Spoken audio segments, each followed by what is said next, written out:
Kim Iversen. How are you, Kim? Hi, I'm great. Thanks for having me on. And I don't hate you. I don't not like you. No. Honestly, Kim, I mean, if you did, stand in line. And I know a lot of people think that, some of the things I've said, are crazy.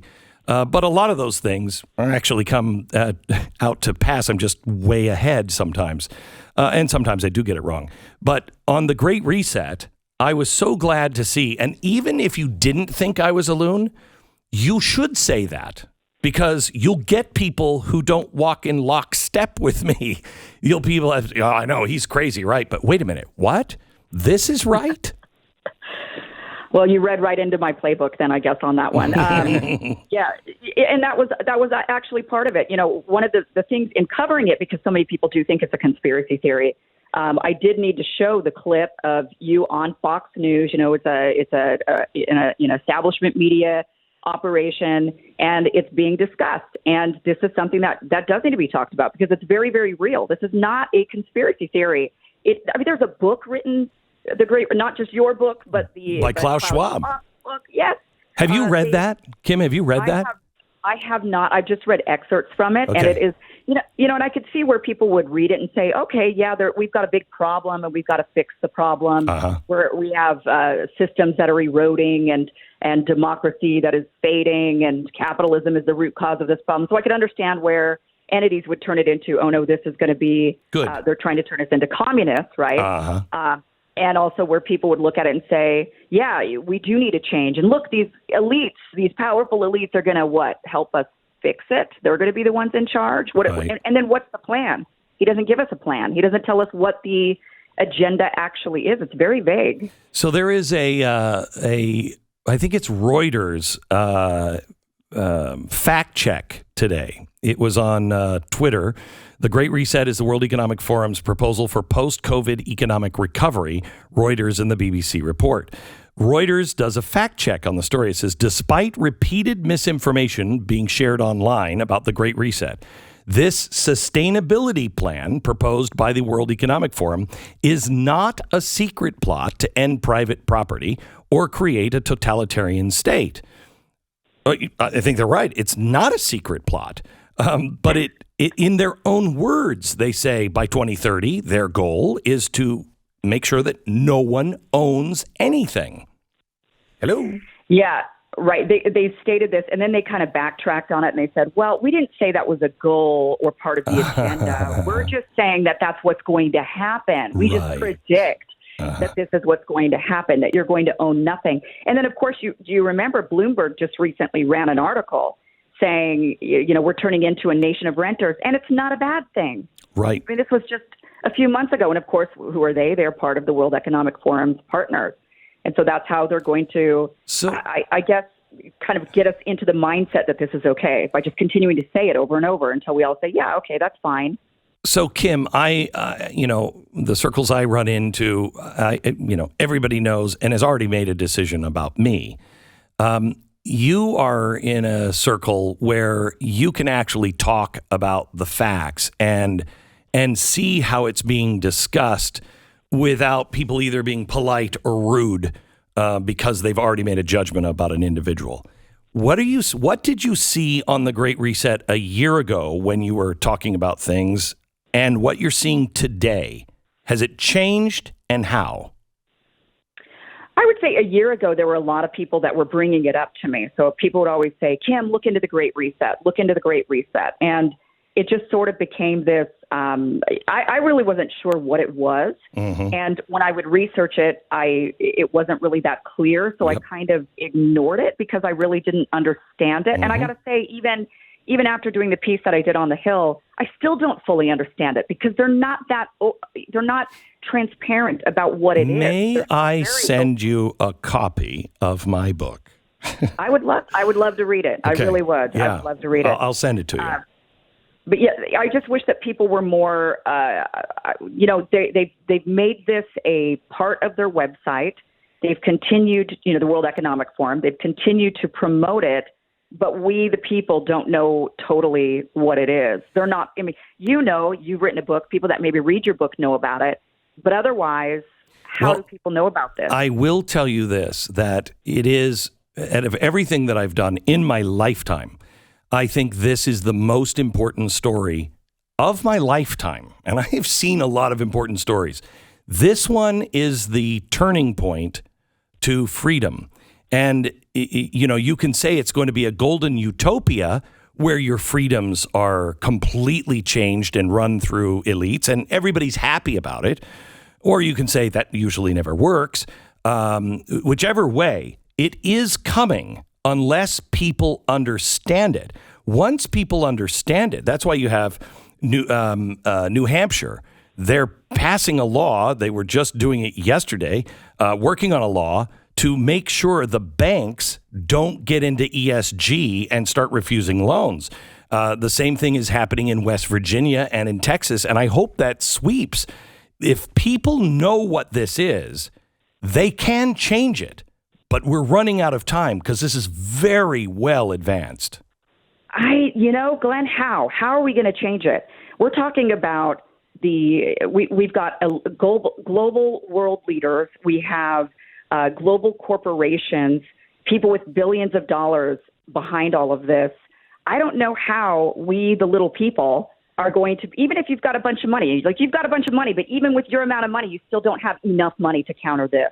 I don't know how we can actually counter this, even if we know about it. They control everything. So, no, we allow them to control everything.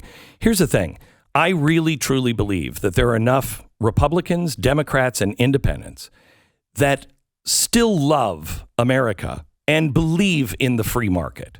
They may think that parts of it are broken. They may want to change certain things. They probably, all of them, feel it's corrupt one way or another.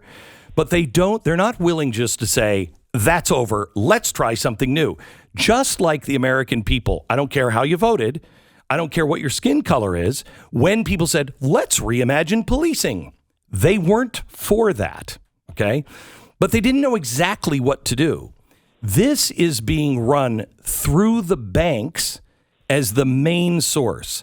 The banks are going to start issuing ESG. They already are. They're scoring people.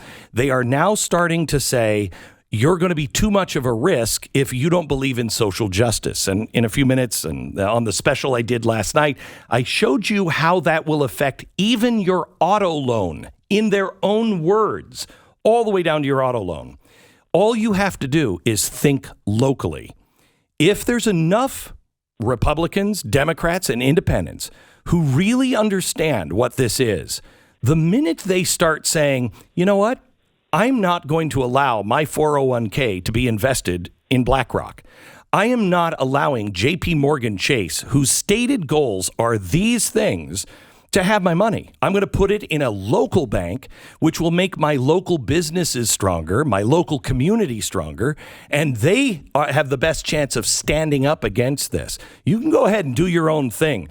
I'm not going to beat you on the global scale, but I'm telling you, there's enough people that will strip them of their power, strip them of their resources, enough to be able to cripple them, to at least slow this way down. Yeah, I agree that they definitely miscalculated a bit. I think that with the pandemic, they were trying to see where we were all at. It was a temperature check. Yes. To see how Americans would respond to shutdowns. And I could tell you, as somebody who's always been coming from the left, I'm a liberal, but I'm the one liberal that you and your audience can love, trust me. I have never appreciated more federalism in my life than during this pandemic. Living in California, I live in Los Angeles. More than anything, I've been eyeing Texas and Florida as I want to move. I moved from Austin, Texas to LA, and now I'm like, I got to go back to Dallas or I got to get to Florida or something. So I think you're right that it does come down to those choices. My only hope is that we don't end up, dilapidating the small business sector which should be the backbone of the U.S. economy, so that we can implement the plan that you're talking about. But the pandemic killed so many of those mom and pop businesses. I know, but again, if we stop doing business with, and I'm not saying you should do this. I'm not leading a charge on this. I'm just saying this is what I have done. I don't have money in any major global or national bank. I've taken my money and I have put it into banks that invest their money in local businesses and keep that money in local. I am helping strengthening the local business. If we start just doing that, that goes a very, very long way. By the way, Kim, I'm so glad to hear that you'd classify yourself as a liberal because you make my point. Look at us. You said many things I think Glenn Beck's a lunatic on. Fine. That's great. But you even have gotten to the point to where you're like, I don't care what I might think of Glenn Beck personally. He's right on this. That's new. That's new. Yeah, there's definitely a realignment that's happening politically. I like I said, I have always been a liberal. So yeah, I don't agree with you on a lot of things, and I don't agree with people like Tucker Carlson on a lot of things. And yeah, maybe I think both of you are a bit loony because of that. I'm sure you think I'm loony too. But I will say, over the last few years, I have been shocked to find that when I would listen to your radio show, I would sit there and nod my head in agreement. And then I'd be like, I cannot believe I'm sitting here agreeing so much with Glenn Beck. Makes you question life itself, doesn't it? It does. And yes. And I have the same thing with Tucker, where I watch a show and I'm like, I cannot believe that I agree with him.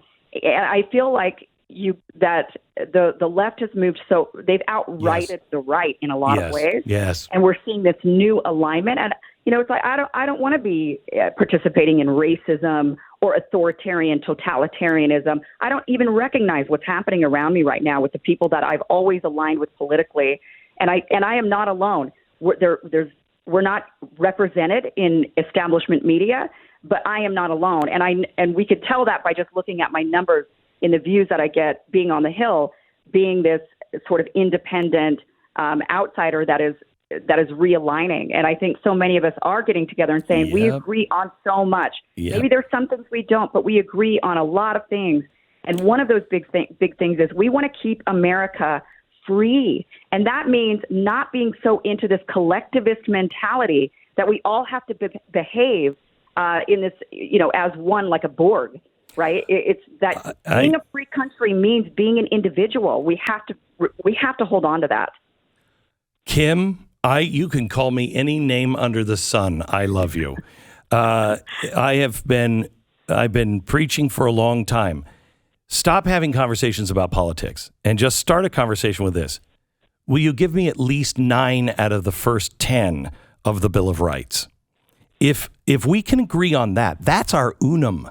That's our e pluribus unum. We all believed in those things. And I truly believe that there are tons of people who classify themselves as liberals or Democrats that see this and they are like, wait a minute, what's happening?